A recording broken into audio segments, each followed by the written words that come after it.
Hey, yo, it's me, Pops Van Marmalade, and you're watching the Comics-Related Madness Network.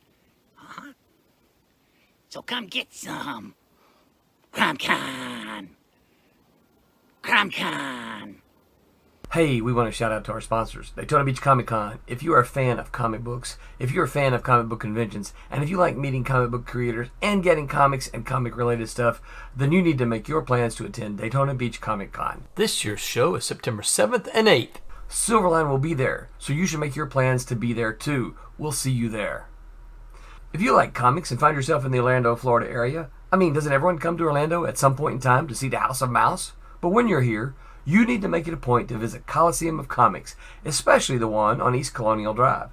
They carry Silverline Comics, even a limited edition Coliseum of Comics version of our comics. So, when you go, be sure to ask for Silverline Comics and tell them we sent you.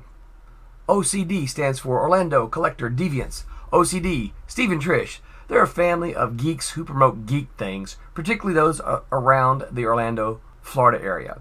They're big supporters of Silverline, and we think you should be supporters of theirs too. Go give them some love.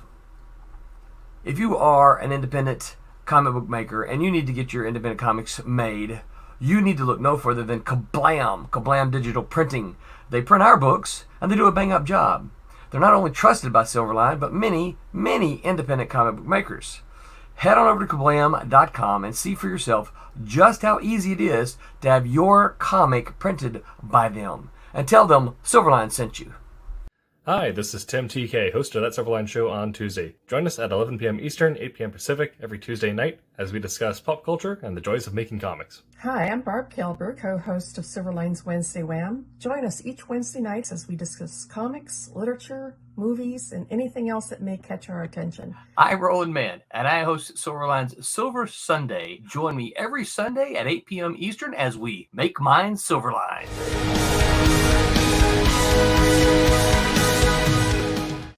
Creating beyond calculation, beyond politics, and beyond the big two welcomes Silverliners to the wonderful world of Wednesday Wham. I'm joined tonight by my co-host, one of the Wizards of Wordplay, Scott Wakefield, the other Wizard of Wordplay, Rory Boyle, the Paragon of Pencils himself, Rob Davis, the Empress of the Inks, Barbara J. Kelberg, and of course our special guest tonight, as you're well aware, Star Wars, Star Trek writer extraordinaire and comic book historian, I should add, John Jackson Miller. Let's give John a hand for joining us tonight.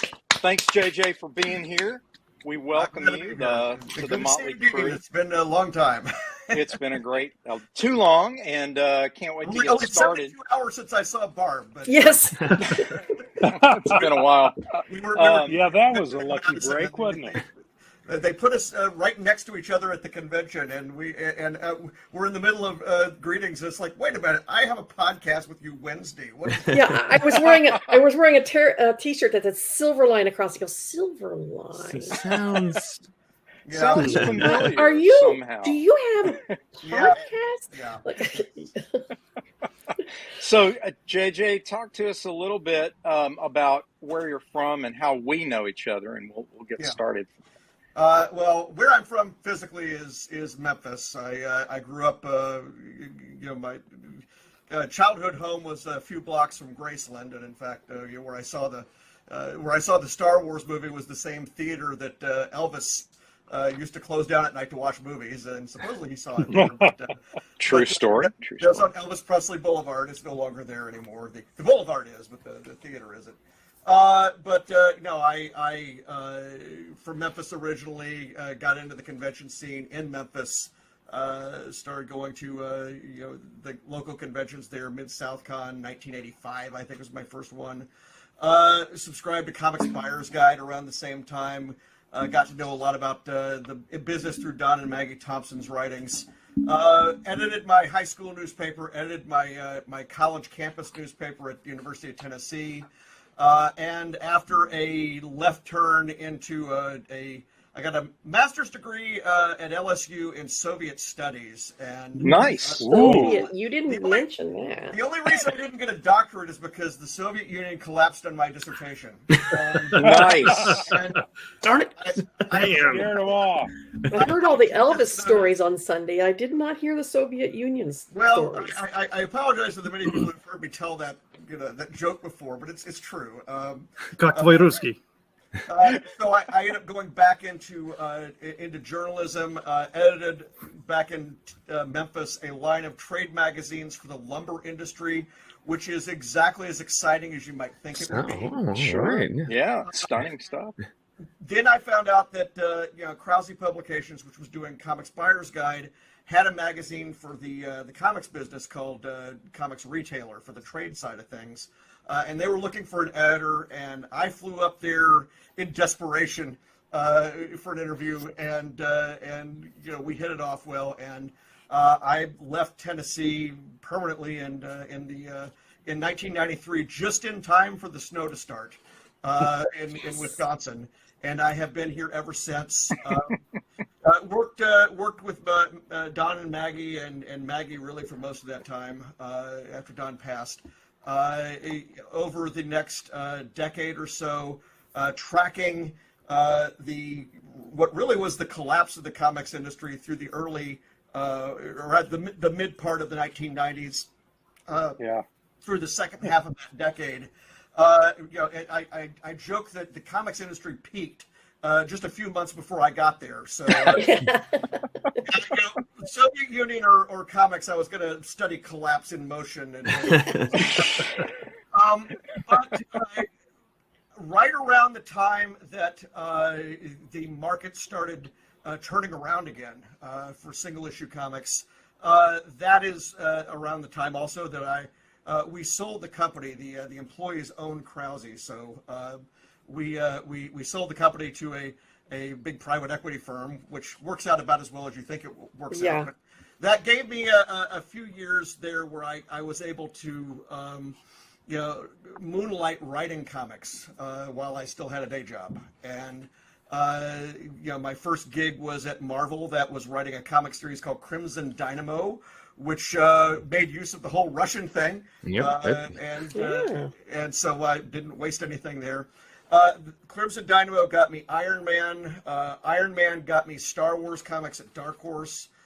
Star Wars comics got me Star Wars short stories, Star Wars novels, Star Wars games. And basically it opened every other door, because once your passport is stamped with Star Wars, then Star Trek, Simpsons, Conan, Halo, Mass Effect. Those are just some of the other licenses that I've worked on. I've even done tie-in comics. I did 2 original graphic novels for both Dumbo and The Lion King. The same year that I had work coming out from Star Wars, Star Trek, and Battlestar Galactica. So at least those 3. That was 2018. That was kind of the geek trifecta for me. For 12-year-old me, anyway. But what I have been doing in the meantime, and I can get to the work that I have coming out here at the end, I think. Sure. But what I was doing is, as I mentioned, I showed up right as things started going down the proverbial tubes in the comics industry in the 90s. And we had the first major, not the first, that's not true. We had a major disruption within the direct market of comics, the comic shop market. The direct market, for anybody who doesn't know, is the idea that comic shops buy their comics directly from the publishers, and they keep what they buy. They're not returnable. This was a system that was set up in the 1970s. It saved the comics industry. It created the boom that we had in the 1980s for comic shops. But what had happened is, in the early 1990s, the market overheated, and it was not for the reason that most people say, which is comic book speculation. Speculation was a symptom of it, or rather it was something that was sort of supercharged by it. But really and truly, what happened in the comics market in the early part of the 1990s was a real estate bubble of a sense, because you had 12 different comics distributors, and they were pumping free comics, basically, more or less, at anybody who wanted to open a comic shop. They were pumping, credit on easy terms. You didn't have to have any, background in anything. Dean, you may remember, we had 2 situations in Memphis where we had comic shops across the street from each other. Yes. It was a Capital store that opened up a competitor to a Diamond store, or vice versa. And there were people who had no storefronts. In Memphis, again, there was a comic shop in a psychiatric office, in a medical building, again. What does that say? There you go. I don't know, but it was one of those medical buildings on Poplar Avenue. That's where I got Spider-Man #1. In fact, the Todd McFarlane book. Very nice. It was not a store, and many of the people that had accounts with these distributors, they were selling out of the back of their cars. Some of them at flea markets.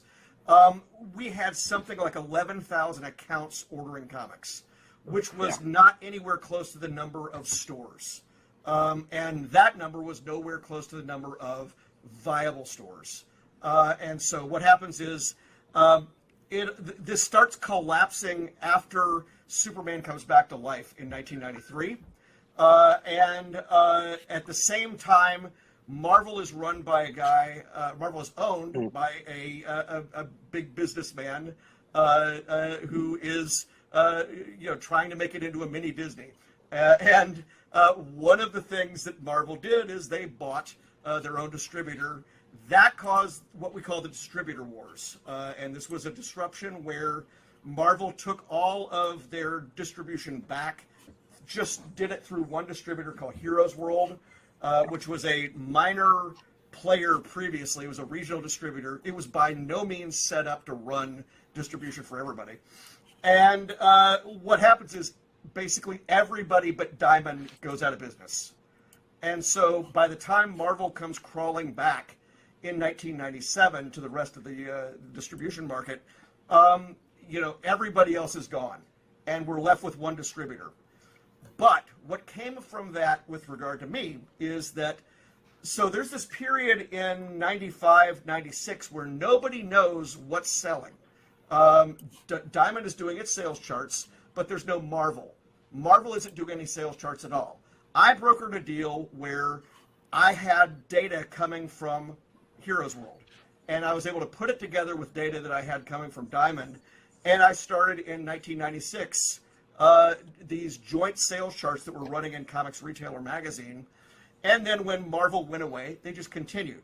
And then when we got to the period where I'm no longer at the day job, the very first thing I did when I quit is I launched Comicron.com, COMICHRON.com, where for the next several years, until recently, until now, the last 15 years, I've been doing these monthly sales reports that are public, based on the Diamond information.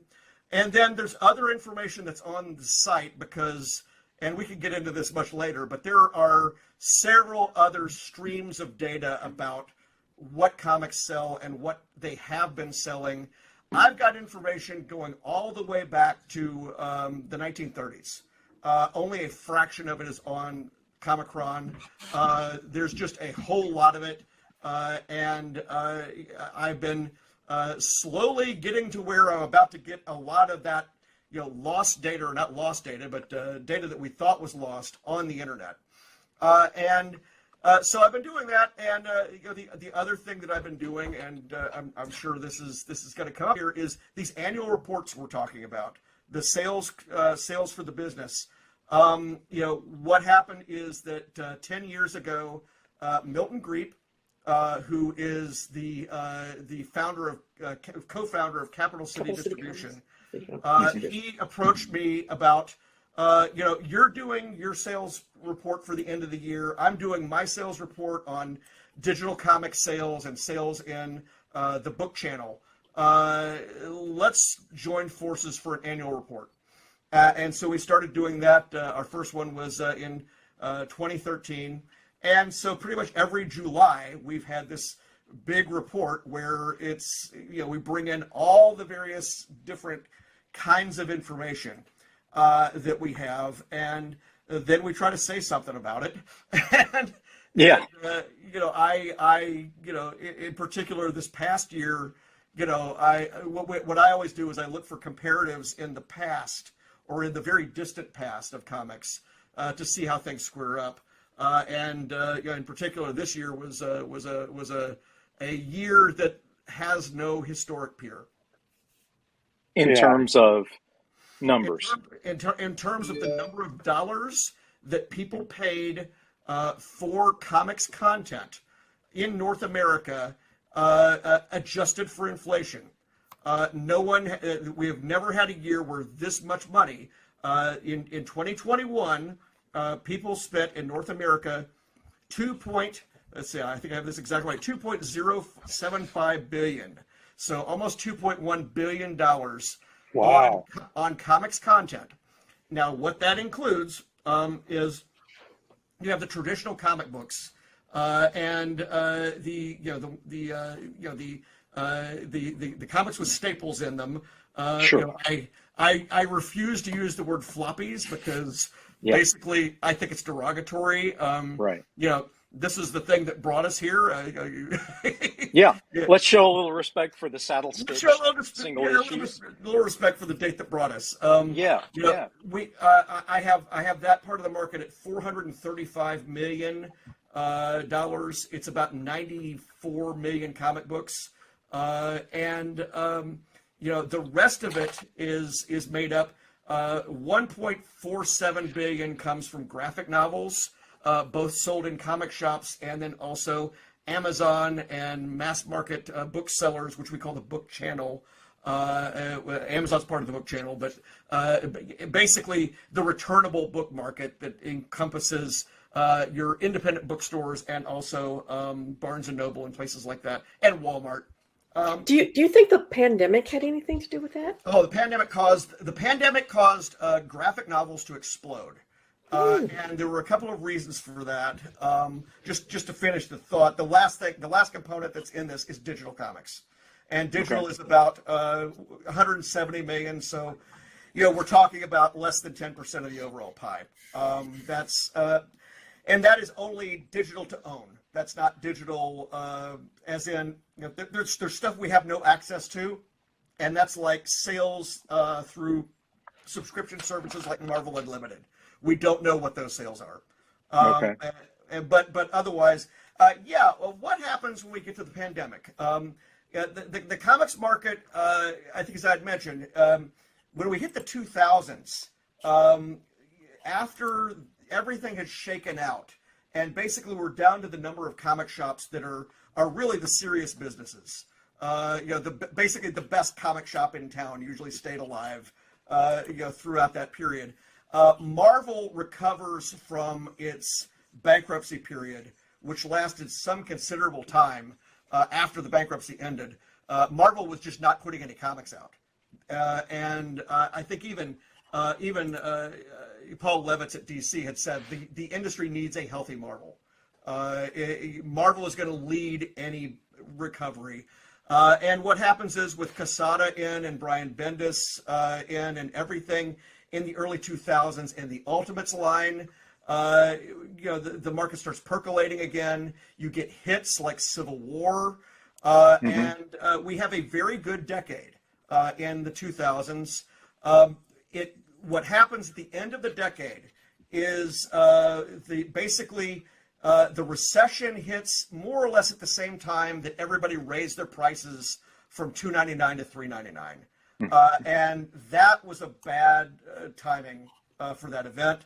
And it actually caused DC to retrench and go back to $2.99, which an executive at DC told me was the most popular and least successful thing DC ever did. And that is because what I have found over the years is there is no real price resistance in the comic shop market. There just isn't. People say there is, there isn't. Right. And you know, the people who are there are the hardcore folks who want to support the product as it's being created. Basically, the comic book is like the original Kickstarter. It is. You're getting to fund the project as it's being produced, so that you'll be the first to see it when the graphic novel comes out, or when the movie comes out. You'll say, "Oh, I saw that while it was being produced. I was helping to fund the creation of this while it was being produced." So we have a lull there at around 2010. Things start popping again with DC, the New 52, in 2011, and then it's off to the races. And we have 5 extremely strong years, running up to basically the middle of 2016, when DC has to reboot again with Rebirth. And by that point, the market is what I would say overheated again. You know, we had 1 month where there were 10 million comics sold. That was a record for at least the previous 15 years.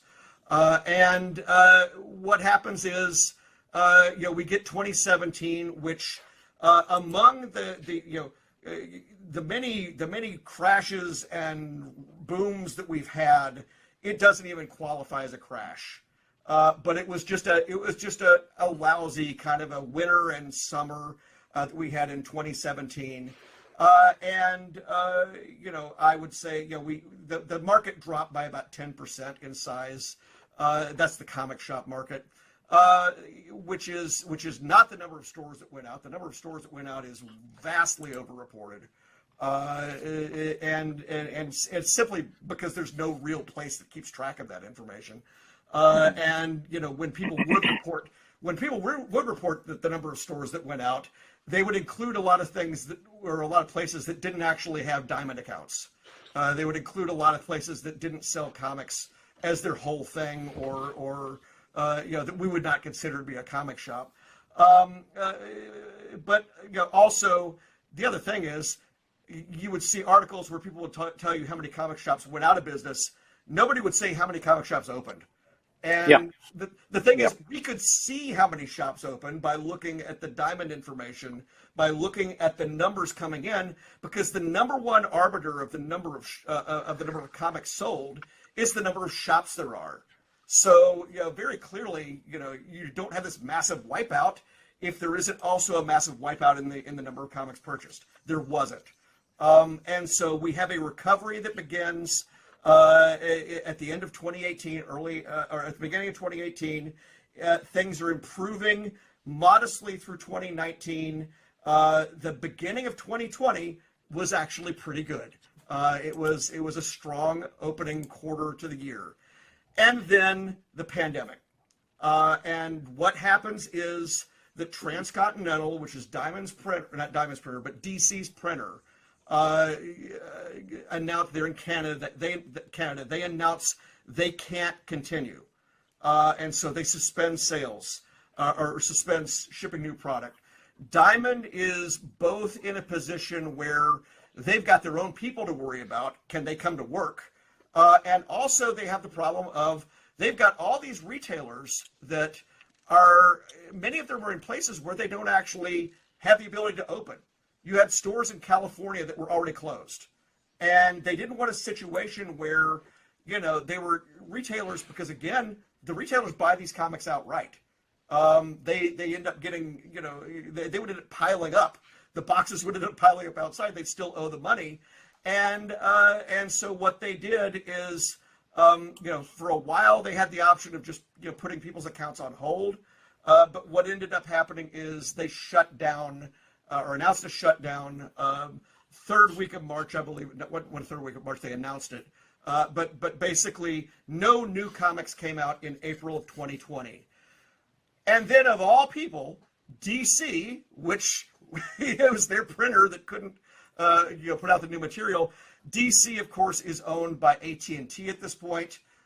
They cannot apparently stomach a zero cash flow situation. And so they go and approach the two largest mail order distributors, or mail order companies for comics in the country. That's DCBS and Midtown. And they say, we'll set you up as distributors for us. And so starting at the end of April, both DCBS, which is operating as Lunar as its distributor, and UCS, which was Midtown's distributor, they start shipping DC Comics. And Diamond starts up shipping comics again in the middle of May. And they end up fulfilling all the comics that didn't get to ship beforehand. But by that point, basically, you know, as they say in spades, Trump's has been broken. And by the end of June, that's it for DC comic sales through Diamond in North America. And so that is a major fracturing of the business that since April of 1997, you could go to Diamond and get most every major publisher and every minor publisher comics. That runs through March of 2020. And now suddenly you need two. And then in October of 2021, Marvel, which can't let DC have something it doesn't have, Marvel, well, I mean, there was only fair play. I mean, that was why DC ended up getting its exclusive with Diamond back in 1995, because Marvel had something they didn't have.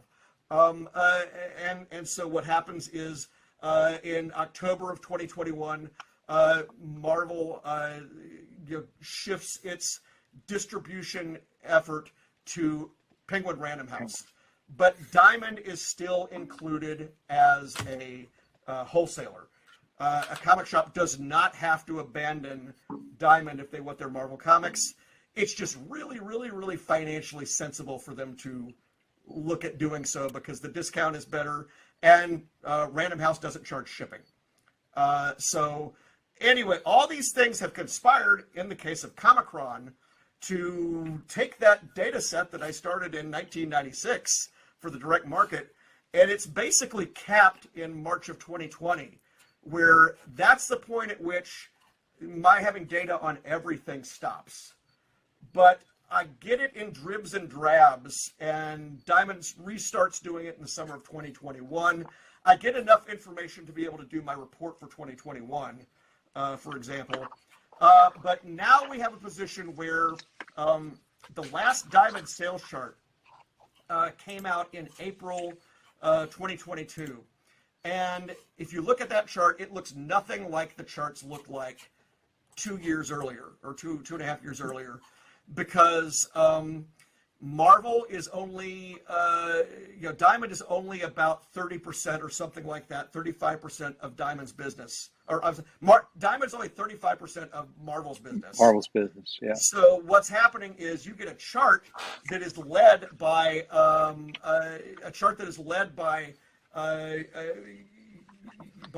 Image, by Boom, by Dynamite, by these other publishers, and then the Marvel books are way down here.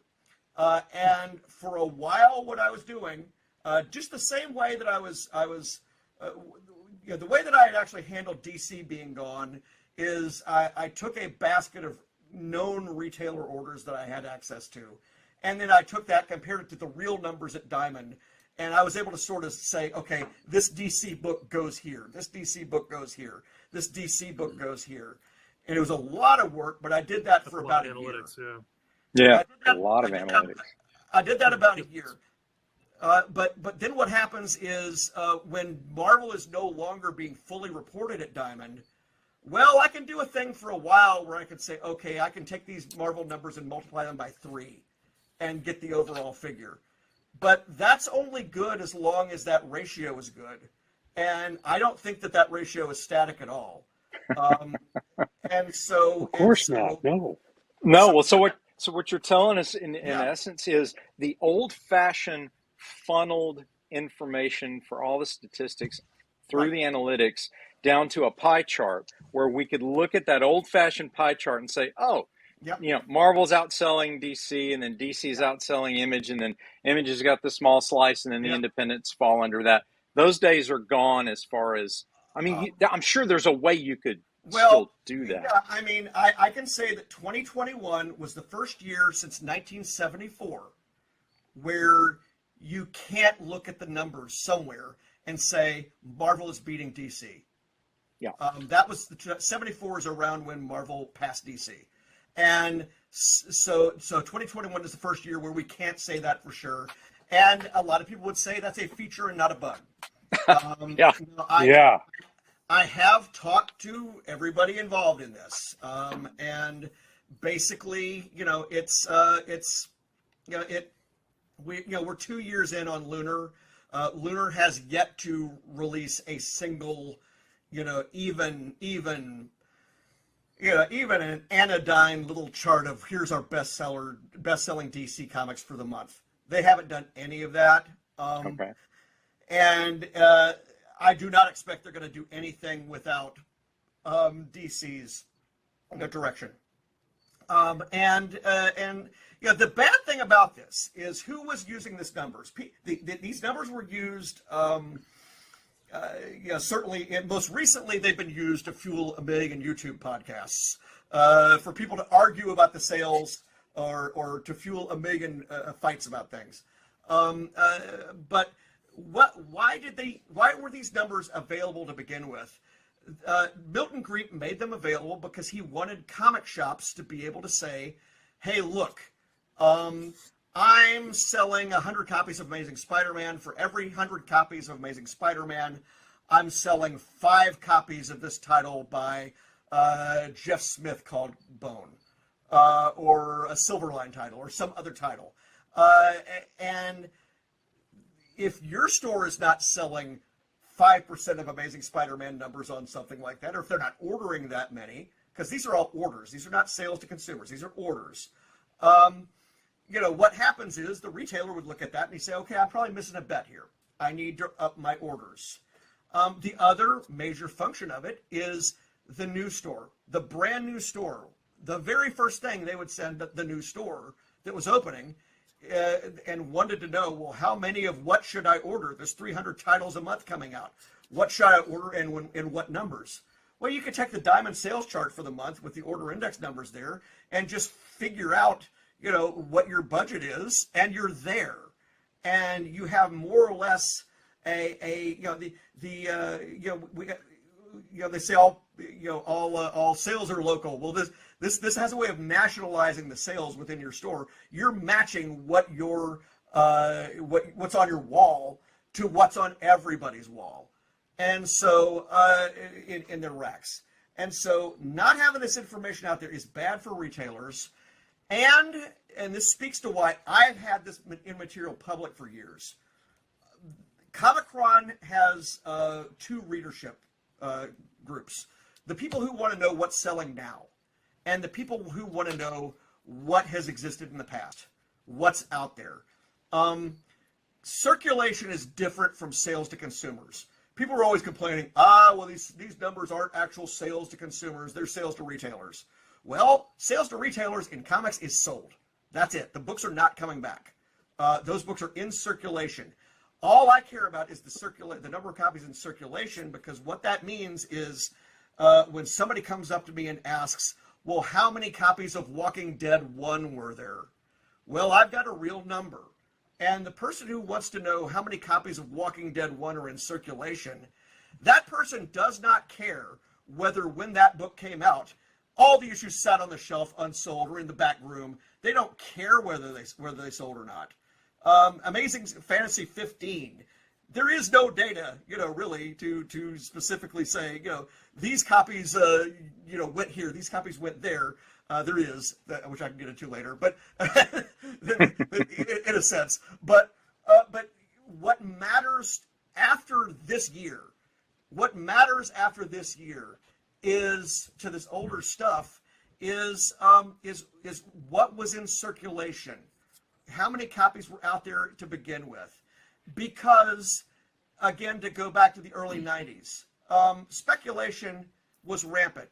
It was an accelerant to the problems that we had. It made the fire grow hotter and grow faster and go wilder. And sort of when things burn out in 1993 is when a lot of people started going, oh, you mean Valiant comics aren't hot?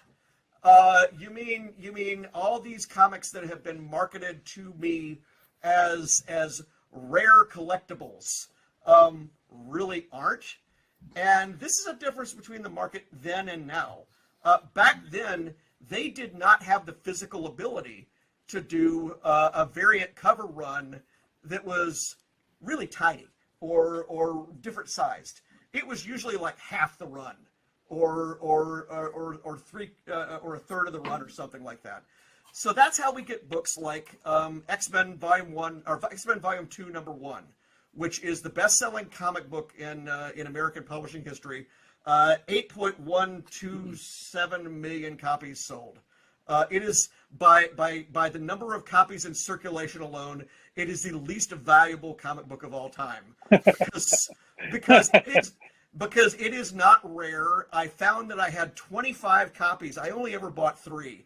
And I'm looking at it, and it's like 25 copies. Where did they come from? Because every little collection that I would get would have these things. It was like watching gangrene spread. I mean, they would just grow up in the bins. So anyway, these are all long answers to your questions, but that's one reason that Comicron and sites like it, having this data out there, is valuable. There are other collecting fields. Again, I work for Krause Publications, which at the time it was the world's largest publisher of collector magazines. So we did coins and records and other things. I know Barb visited the facility a few times and saw some of the wild and crazy stuff. You know, we the publisher of the owner of the company actually was collecting military vehicles because he had a military vehicle magazine. Oh, that's cool. That's super cool. Yeah, he stored them in a climate-controlled facility that he built specifically for all these huge vehicles. He's crazy. Amazing. Man. Well, see, for all these other fields, though, a lot of them have rules about you have to be able to publicize the number of things that exist. The coin collector magazines, it is federal law that you must know how many coins exist. That is public information. To a degree, sports cards tried to implement this. We're going to publicize our print runs. And in comics, we always had the security, really starting in the 90s, of you can go and look up and see how many copies there are. Not anymore. Not anymore. Well, in terms of from the creator's point of view and the aspiring creators, which we like to tailor a lot of our content to people who want to break into the business, people who are new fans, people who are discovering content that's beyond the traditional Marvel, DC, and Image milieu, right? The marketplace. Right. And we look at that and we say, okay, after listening to what you've presented to us, number one, print is not dead, nowhere near dead, and is not going to be dead anytime soon. Number two, this is probably one of the most grand opportunities for creators to enter the business and provide quality content, simply because, if for no other reason, than the fragmentation of distribution systems, the wider market, the talent pool being expanded to the point that it is in these days. Now's probably one of the best times to create comics and to sell comics. And that's one reason all of us, we always say we're so glad to be with Silverline, because now is a great time to be creating new content and marketing the content. But not only that, it's a wide open field. And I think a lot of the fragmentation, the plus side of what you spoke about, is that expectations and conventional content of, well, my creation needs to be similar to such and such at DC, or such and such at Marvel, or such and such at Image. All of these archetypes and templates are sort of out the window to the young readership, because unlike the way we grew up, where there was really just Marvel, DC, right? Now it just feels like the field is wide open creatively. Is that fair to say from your point of view also, JJ? I always used to tell publishers or aspiring publishers who would call me when they would tell me about their comic book, and they would say, it's like nothing that exists. I would always say that's the worst thing you can say to a retailer, because you just To a retailer, right? Yeah, yeah. Because you've just told the retailer that they don't have a customer for that book. Right. There's no base for it. Yeah. Or there's no ready customer. It does not cheapen your work or Neil Gaiman's to say this book is like Sandman except set in the future or something like that. Right. That's just marketing 101. But okay, what happens in Diamond when Diamond was basically the 100% distributor for just about everything? Diamond had to play the role of gatekeeper in the mid 1990s and afterward, and to a degree that was an actual positive, helpful thing. Both a gatekeeper for, if you want to become a news store, you've got to really prove that you've got a plan. You've got to really prove that you've got the money to actually do things. And also on the comics publishing side, you've got to really prove that you've got 6 months capital in the bank. You've got to really prove that you've got, the first 3 issues are already done. You've got to really, sort of demonstrate these things. And of course, over the years, everybody's got a story where this didn't get published or that didn't get published or whatever, and they had nowhere else to go. And these things happen, and no one ever said that we couldn't, that a better system wasn't possible. What everybody always said, though, or what I always said was, so far nobody has told me what would be better. And kind of the problem and opportunity or problem right now is, if you're a new publisher, you have more places to go, potentially, to sell your comic book in the comic shop market. I'm not even going to get in right now to the other opportunities in digital and bookstores. But you don't just have to depend on Diamond to necessarily get you to that comic shop, because you've got other options like Lunar or maybe Random House, although Random House is only doing its imprints plus other imprints it's distributing already and from the bookstore market, plus Marvel plus IDW. So probably the startup publisher is not going to leap up to Random House. Whereas on the other side of things, Lunar has been growing its line very slowly. But remember, every time we deal with one of these things, it's the same with the retailers. Suddenly, people who have been filling out one order form a month to get to everybody are now doing 2 or 3. Likewise, if you're a new publisher, you've got more paperwork than you used to have. You've got more options, but you've also got, it's not as easy to get to everybody. And if you do end up having a situation where, right now, if you want to be a full-line comic shop, you must have a Diamond account. If you have a situation where it fragments still further, or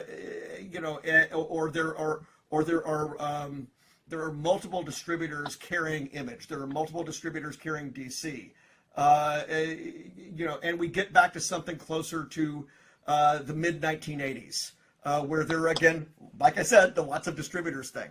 It does get more challenging on the publisher end to know where to start, where to go to. You don't have that one-stop shop of you just have to make it past one distributor's sales agent to get to everybody. Now you've got to actually pass the audition everywhere, or several places. Again, at the same time, there are all these other options. And what I didn't get into in terms of the market does boom in 2020 and in 2021. 2021 actually was an improvement over 2020, even though and comic sales increased in 2020, or not comics, but the overall market sales increased in 2020 because the bookstore distributors never closed. So you still had manga coming out, you still had Dogman coming out, you still had all these other comics coming out in graphic novel format. But also on the comic side of things, Steve Geppi talked about there being pandemic era collectibles, and in a podcast, and he got slammed for that. He's absolutely right, because the circulations of these things were depressed. There were so few things coming out. People started actually gaming the sales on these things, eBay absolutely went berserk over the whole period where everybody was limited to mail order. And so, that number that I gave you, $435 million for the dollar value of comics sold in 2021, that's actually higher than it was in 2019 before the pandemic. It's also higher in terms of the number of copies. And a lot of digital too, right? Digital went up quite a bit in 2020. It went up a lot in 2020. It didn't go up as much in 2021. But definitely comics. The main problem with comics in 2020 is there just wasn't the content. There wasn't the books being published. Marvel was down to like an average of 40 books. It was really, really low. But everything basically, came back, and another consequence. Speaking of the independent publishers, another consequence of DC leaving and Marvel starting to pack its bags from Diamond is Diamond becomes in a position to try to promote its other lines. So one of the things that we have in 2020, 2021, we have hits coming from Boom. We have Berserker. We have hits coming from IDW, Teenage Mutant Ninja Turtles. We have hits coming from Image, and so we've got all these books.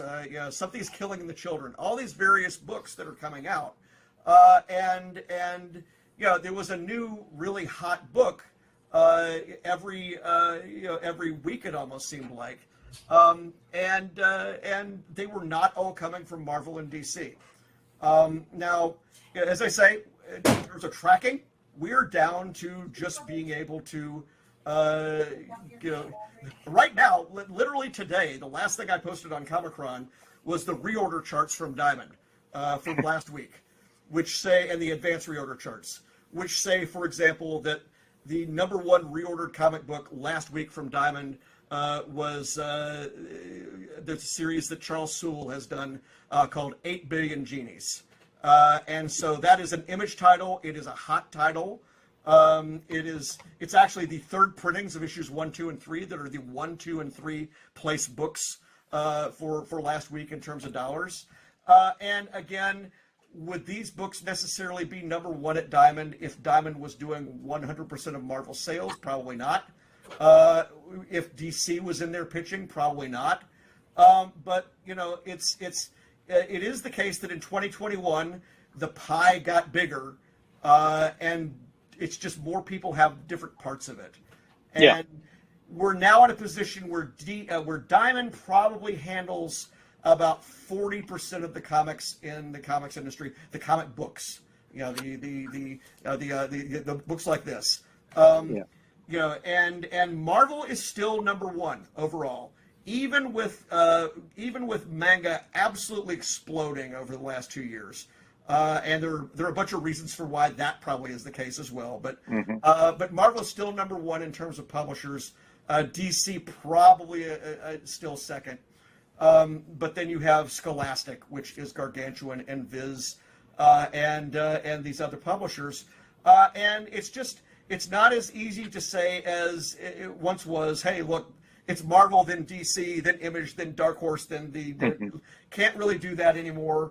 It's a much broader overall market. And people are always saying, well, you shouldn't count this. You shouldn't count manga. You shouldn't count that. Well, we're only ever counting the manga that are published in the United States, or in North America, rather. So Viz is a San Francisco company. It is employing people in San Francisco. It is a producer in North America. So what we're not counting is imports. We're not counting the imported material, and we're only counting the stuff that is sold in North America, even if Marvel produced it and shipped it overseas. I mean, we don't count what Marvel sells to England. And we also don't count merchandise. We don't count anything else in terms of T-shirts or licensing or anything like that. Right. And by the same token, for example, we have there's a corner of the report that is dedicated to what we call other channels. And when we started this, the biggest of the other channels was Newsstand. your Barnes and Noble rack of books, the checkout rack of Archie digests. That's all mostly gone now, and so most of what's in other channels is, well, I classify it as mail order, but that includes crowdfunded. Most crowdfunded books are technically mail order books, which are technically in the same, as far as I'm concerned, as a distribution mechanism. There's no difference between you paying for a GoFundMe for a comic book and getting a comic book in the mail, and you buying a subscription to a DC or Marvel comic book, or you buying from a publisher's online bookstore. Those are sales by mail. That is the channel you're buying through. Right. And so that is a that's a small but sizable part of the market. We track it. One thing we do not track though is people will announce how much money was made on Kickstarter or how much money was made on whatever the platform is. And we went in and looked and saw how much of that money was actually going to the book, actually going to the comic book. Quite a lot is going to other things like prints or T-shirts or the mugs or whatever. Swag. Yeah, I mean, and in some cases, if it's a YouTube producer, or a YouTuber that's producing the comic book, in a sense, it almost kind of feels like PBS having a pledge drive. Sure. I get that. Oh no, lines are open. Yeah, all lines are open. Right, all the lines are open. So it's like the money is actually usually that's coming in. There's X number of dollars for that, but the actual number of dollars that are going toward the book that the publisher is doing is this amount over here. We just don't count the tote bag. We don't count the other stuff that is in there. So I understand. I want you to speak a little bit about content trends, because again, with the old dynamic, superhero comics definitely were the dominant trend. Has that changed? If so, what is the dominant content? Is there one? Is it so fragmented now in terms of content that there is no dominant content trend? And if there isn't, give us an idea, like the top 5 genres, I should say. Right. We deliberately don't deal in genre. In the annual report, and I also deliberately don't deal in genre in just my issue specific tracking. When you say deal in genre, what do you mean? Well, I don't. People are saying, is it superhero comics or is it something else? And that requires somebody to go in and actually do the coding of the content and say, well, what makes a superhero comic? People would say, well, what about, have you counted comics that are led by female characters versus male characters? Okay. Well, how do we count X-Men when Storm is in charge? Okay. But what about just from your experience seeing the titles? What are you seeing?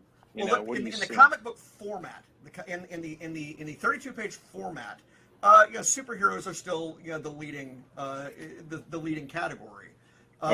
But there are other fantasy, horror, young adult, science fiction. These are other categories that they've always been there, but they've gotten more breathing room here lately, because it's not necessarily the case that a lot of these companies that have come on in the last 2, 3, 4, 5 years are chasing the superhero dollar. They're more likely to be chasing something that can be licensed by Netflix. And so you're not looking at a lot of things with capes necessarily at that point. But then, once you go outside the comics market and you get into the book channel, then we're starting to get these kids comics, like Dogman being the most famous. Just a wide range of topics, and again, manga, once again, wide-ranging topics within manga. Manga itself is manga is a style, really, more than a genre itself. Do you see a direct correlation, just again in general? You don't have to have the analytics to back it up, but in terms of if a movie comes out, obviously Iron Man made a huge impression and changed the way, people who didn't know who Wolverine was, people who didn't know who Tony Stark was 5 years before, all of a sudden they were they buying the comic books, or were they just going to the movies? Is there a direct spike in correlation to that, just in the general sense that you've seen? I did a study, almost 20 years ago now, where I looked at the question of, does a superhero movie or a comic book movie help the comic book? And what I found back then, and it still more or less holds, is there's like a several part test. One is it actually identifiable as a comic book? Men in Black, created by a fellow Tennessean of ours, Lowell Cunningham. Men in Black was a comic book first. Almost nobody knew that it was a comic book first, unless you were around in the black and white boom of the 80s and remembered that. So it didn't help comic sales at all in that case. Then it's a question of how ubiquitous is the material outside the comic shop market. When Batman hit in 1989, it had a resounding positive impact on sales in comic shops, because we had about a 6-week window where Diamond and Capital, I've got the catalogs, they were selling the merchandise before anybody. And of course, we all had the comics before anybody as well. So there's a space there of about a month where if you're looking for more Batman stuff, you're going to a comic shop. Soon it's everything. The T-shirts, everything. Taco Bell is all over the place. So that's another test. Can you find the stuff? And where is it? Walking Dead was benefited by the fact that by the time Walking Dead comes out, got the Walking Dead Slim book channel. You've got the graphic novels in a book channel for you to buy. And so they have things, Barnes and that sort of thing. Another thing that it has is in the comic shop market, is there actually a passion is to take advantage of this thing and draw the line in people's minds from this show is on, you buy my stuff. Another example, in 2000, when the X-Men comes out, the X-Men movie does a gangbuster business. But I remember touring around local shops here in Wisconsin at the time, and they were only carrying like one shelf copy of X-Men, of every title, because they had just gone through 7 years of nuclear wasteland. And they didn't have the money in the shops to take advantage of things. In 2002, however, when Spider-Man comes out, what do we have by then? We've had about a year and a half of strong Marvel sales. We've got Joe Field, who in my magazine, Comics Retailer, introduced the idea of Free Comic Book Day. And got that put through. The very first Free Comic Book Day was the weekend that Spider-Man came out. And retailers had some money to go take the advertisement in the newspaper back when there were newspapers, saying, hey, when you go to the Spider-Man movie, come here afterward. When you or they have the slide in front of the movie they had some money to be able to spend on it. So there are all these various things that you kind of look at each one of these things and go, okay, this is going to help us. This is not. This is going to help us. This is not. Watchmen, the movie, sold books like crazy because we could draw a direct line to what the original product was. We had something to point people to. Here's where you start. This is what's the problem with Thor? The problem with Thor is, which Thor story do you start with? Watchmen. Yeah. Here it is. Frog Thor, obviously. Yeah, Sandman. Frog Thor. Yeah. Very good. Yeah. Sandman. So easy to say. Here's where to start for Sandman, and here's the books, and here's where to find them, and The Boys. That's another example.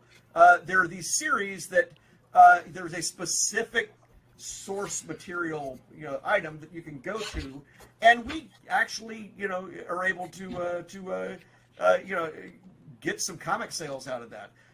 There was a Thanos trade paperback that just boomed for Marvel during the whole Endgame thing. And again, it was because it was really easy to draw that line. So, I've got a question about that too. Did that increase sales of Infinity Gauntlet, the classic series? The Infinity Gauntlet book is the one I'm talking about. Okay, I sold, figured it was. They sold, I think it was 45,000 copies, something like that, in the comic shop market alone. Wow. And for a graphic novel, that's huge. So what about direct adaptations, JJ? Like, back in the day, they would time out a direct adaptation of an upcoming superhero movie, right? Okay. And you always got the impression they never really worked out that great for whatever reason. Well, now you're heading into what I do for a living, which is, again, I write the novels and comics for Star Wars, Star Trek, various other franchises, Indiana Jones, a number of things, and basically, in the 1960s and 70s, 1950s, there's a lot of movie adaptations in comics format, the movie classics, and back then you had no other way to experience the movie other than wait for it to maybe come on the late movie or something like that, if it did at all. There was nothing you could do to enjoy that.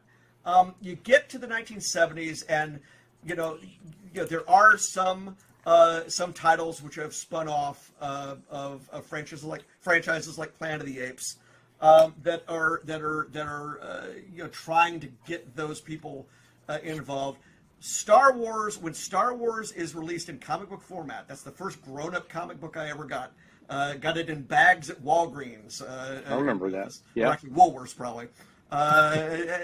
Anyway, that book saved Marvel. That book saved the comics industry in the 1970s because it sold over 1 million copies for the first time in a decade, and it was just it was very important.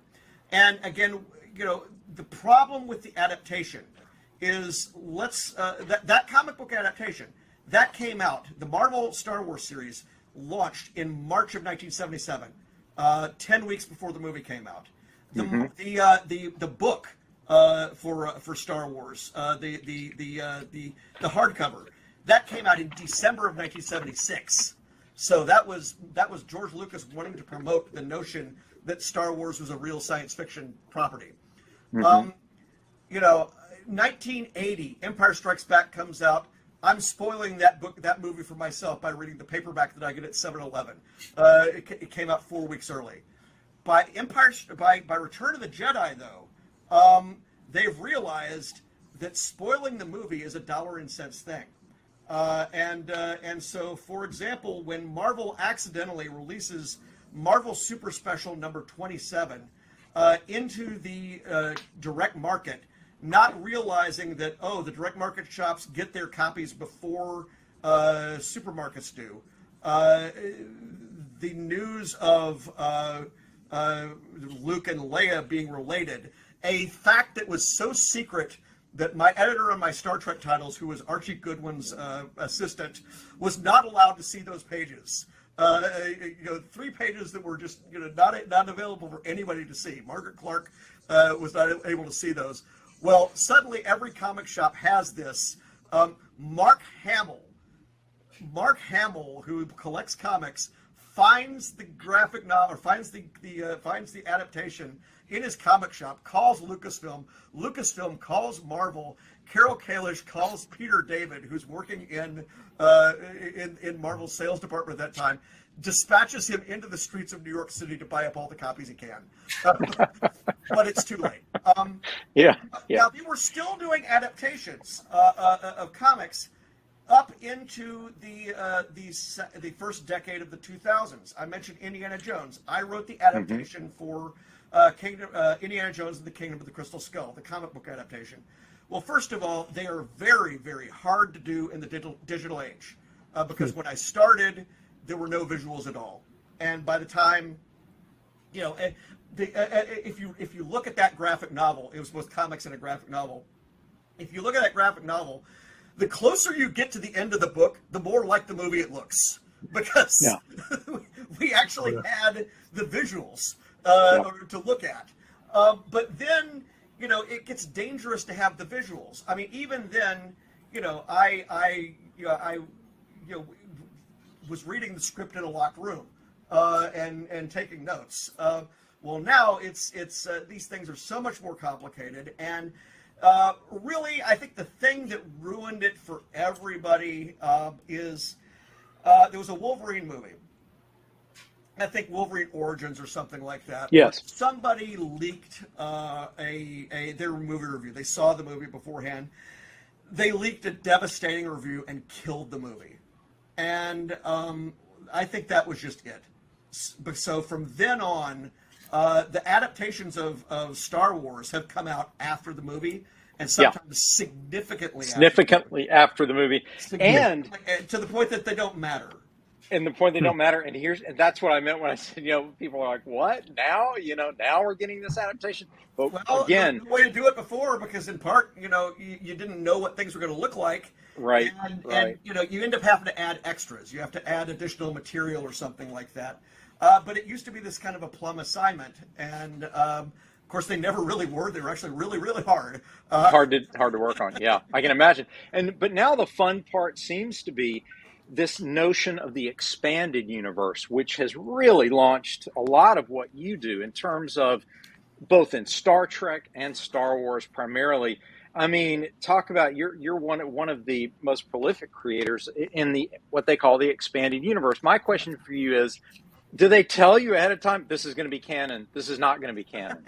I mean, do they mention that to you? Okay, Star Wars before September 1, 2014 is what's known as the expanded universe, and there was never any presumption that was canonical, because the presumption was always that George Lucas could wave his hand at any moment and say, I'm gonna overwrite this with something of my own. So we were more or less saying, yes, as far as we're concerned, we're going to keep this stuff in continuity with itself and in continuity with the movies. We're going to try.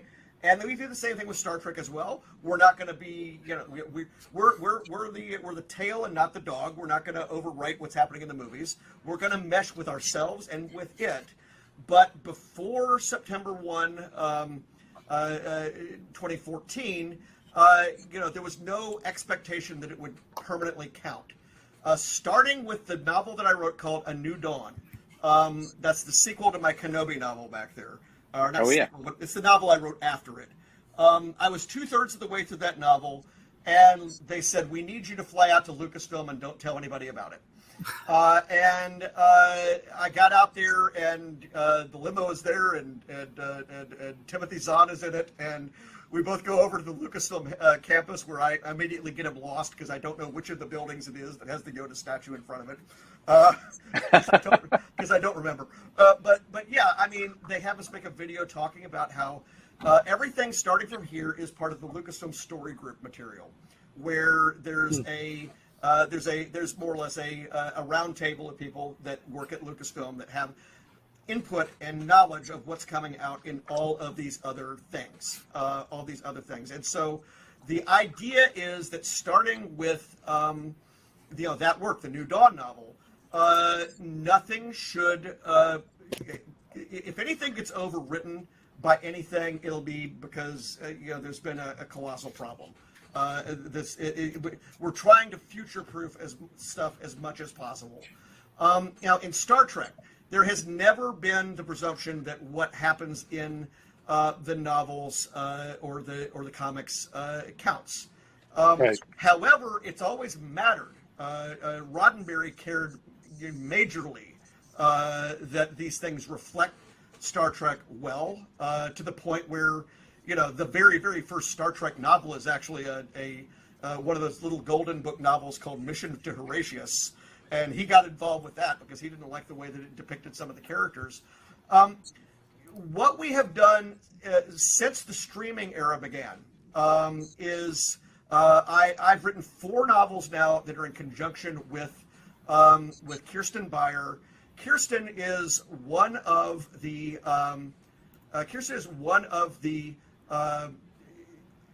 one of the original Star Trek, or one of our existing Star Trek novel writers. Kirsten writes the Voyager novels, and she got hired to be in the writer's room for Discovery. And so when I wrote my 2 Discovery novels, Enterprise War, which is about where Captain Pike and Spock were during the first season of Discovery. That was in conjunction with talking with her about what I could do and where it could be. When I wrote my second Discovery novel, which is called Die Standing, that's about Michelle Yeoh's character, Emperor Georgiou. She's the Emperor from the Mirror Universe. That story takes place between season 1 and season 2, but it introduces a character that had not yet appeared in season 3. And it was because she knew about these things. The novel that came out last year, and which is now in trade paperback, Star Trek Picard, Rogue Elements. Rogue Elements tells the story of the backstory of Captain Rios, who is the character played by Santiago Cabrera.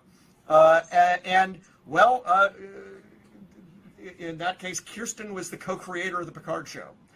So again, all these things start with a conversation about what's available. Where can I tell this story? Where can it fit? And again, we're still not pretending it's canon, but I kind of call it canon adjacent.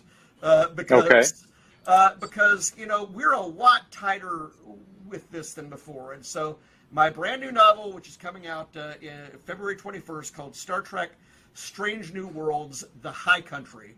The first Strange New Worlds novel, but actually my second Pike novel, because I already did the Enterprise War. Kirsten is one of the executive producers of Strange New Worlds. And so, I won't say what I know. I won't say what connects to what. I won't say if it connects to what. But you now may operate under the presumption that we're not off on an island. That's good. That's excellent. That's excellent. Yeah, because again, back in the day, I have a whole wall over here full of tie-in novels, media tie-in novels, and in many cases there was absolutely no knowledge by the creators that the novels actually existed or the comics actually existed. I've got the first Happy Days novel over here. Richie Cunningham gets engaged in that novel. There is no mention of that on the TV show. Although I will note that in this novel, Chuck Cunningham goes to the beach on page 8 and never returns. Well, all right. That's something we all wondered about. Eaten by Jaws. The thing is, I looked it up. That was before he vanished off the TV show. They didn't know what to do with him even then. How creepy is that, right? I want to take the moment to welcome Brent Larson to our group tonight. Better late than never, Brent. Thank you so much for joining us. And I also want to open up the floor to anyone who has any other questions for JJ, since time is running short. We usually close out the show about 8:30. These are long answers to short questions. No, it's been a tremendous flabbergasted by you can write creatively and also have a mind for analytics. My brain does not do those two well at all. It grinds to a halt when I have to think about all the stuff that you talked about. It's incredible. All these years, I've actually used sort of the diamond numbers every month and the other numbers that I collect, and I can mention those in a minute. But I've used that almost as therapy while I'm doing It's productive it's therapy. It's a right brain, left brain type of thing. That's why I was an accountant for 20 years while I was also an artist. Yeah, so. I'm always amazed by that. Well, JJ, I wanted to just do you have a true love? Is it prose and long form novels or comics? Does one hold your heart nearer and dearer? Oh, that's impossible to say. I've got so many comics I'll never be able to move, I think. But and eventually they're going to fall on me, and I definitely won't be able to move.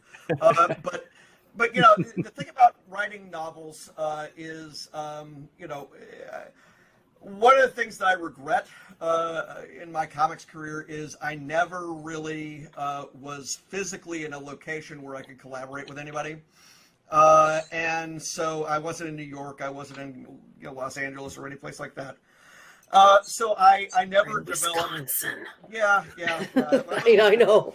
But I live fairly far north of Wisconsin, so I don't really have a situation where it's John Ostrander has Jan Sema.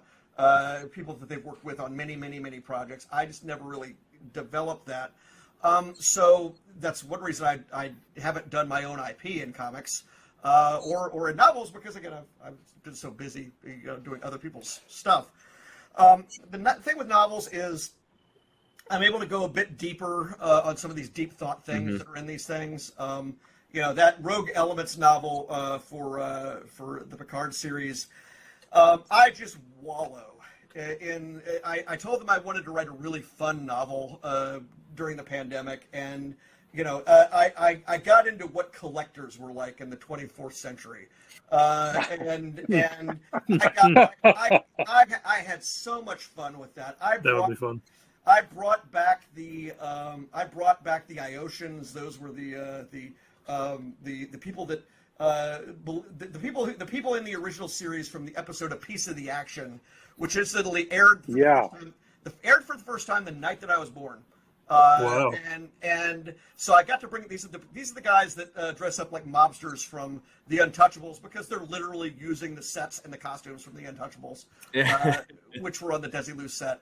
But I got to, in that book, write a thorough sort of cultural history of why they did that, why they were willing to do that, to really think through the throwaway ideas from this episode or that episode, and get in some deep thought kind of stuff, and so that's fun, and it's my prose novels. There aren't as many opportunities to do those just because there are only 3 or 4 a year coming out now, but I've been fortunate. The Scribe Awards are the awards for the tie-in novels awarded by the other tie-in authors by a panel of judges, and I've now won that 3 times. The Kenobi novel, the Die Standing novel, and then Rogue Elements just won again. And congratulations, Elements, I appreciate that. And Rogue Elements is up for best tie-in novel at the Dragon Awards. So go to the Dragon Awards website and go vote for it, please. Yes. I have a question. Yes, I have a question for you. You've been monitoring comics for decades now, and has it been that long? Yeah. And do you see the rise in independence as the next big thing? Oh, everybody's been trying to call the next big thing forever. I mean, no, it's just a fact. It's a fact that it's a fact that the creation of Kindle, the creation of digital as a medium, there's all these subsidiary ways to do comics. Via these Substack and other things like that. All these other ways of doing it. There are more ways to actually get your comic book in front of somebody, or your comics content in front of somebody, than there ever were. And so, I look at growing up doing mini comics. Well, if these days I wouldn't be doing a mini comic. I would have done a web comic, or I would have done something else like that. Wouldn't have done a fanzine. I would have done a blog, or I would have done this or that or the other thing. There's a lot more ways to get seen. It's just I do somewhat lament that it's not gonna be quite such a straight line as it used to be, in the sense that there's going to be 1,000 success stories that took 1,000 different paths, and not all of them are going to involve getting with Image and getting with this publisher, or getting with that publisher, or getting with Marvel. That all the career paths we used to see of people going from the independents to the major leagues, et cetera, et cetera. It's fracturing. It's fracturing big time. That's all, because now you can make a living in the minor leagues, if you want to call it that. Now you can make a living doing mail order. I mean, and again, nothing against the idea of the YouTuber who's able to, do the comics as a sideline to people supporting, your other entertainment medium. The danger is getting success. The danger is getting lost in the morass. Right. There's so much, and one of the worst things that's happened is, in my opinion, is that we don't have any place that actually is the go-to for any information in terms of teaching people about the We field. talked about this. Yeah. You talked about having a central clearinghouse. Well, I mean, okay, there are no magazines anymore. Comics Buyer's Guide, Wizard, we would all, at least, we were all popularizing the notions of what it meant to be a first appearance of a character, what it meant to be a reprint, what it meant to be this, what it meant to be a variant. And what's happened is since all this went away, it's kind of ended up, to a degree. My friend who does the what they call the Key Collector app. He is to a degree doing some of that, saying, okay, well, look, X-Men 181, or not X-Men 180, Incredible Hulk 181 is the first Hulk appearance. And 180, or not Wolverine appearance, and 180 was the first Wolverine appearance, but just as a cameo. But, now we're seeing collectors who don't understand that the first full appearance should be worth more than the cameo. And now they're actually chasing, well, is there an advertisement where this character first appeared? Like that matters. Right, I understand. And there have been a lot of, that happened during the pandemic. A lot of stuff that was not valuable suddenly shot up in value because, again, there was no collective agreement as to what should be worthwhile or not. I mean, and what shouldn't be. But I want to jump in here and give Rory a chance. He's got a couple of questions for you. Rory, shoot. Oh yeah, so your career has been so very broad. What's your measure of success? Is it getting the paycheck, or is it working on things you really love, or is it being able to be recognized at a con and having a line out the door? Or... Yeah, I obviously the goal for anybody is to continue doing what they're doing. The conventions, I love them at just about any size because I spend most of my, time in a room during the winter. Usually these last 4 novels have all been winter novels for me. And I don't get out and actually meet anybody. Where I know Dean from, Mid-South Con, that was basically my spring break every year for 20 years because it was the first show I would do after being underground for a long time. I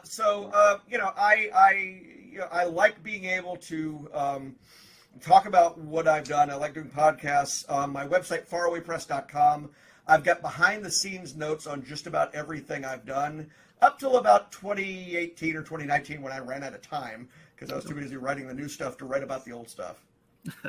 So since you're so prolific, do you have a schedule when you write? How do you write? Like first thing in the morning? Is it 4-hour chunks of time? Is it? I told you I started, moonlighting, and I'm still moonlighting. I do my best work afternoons, evenings, and the only major change that happened is when the pandemic started.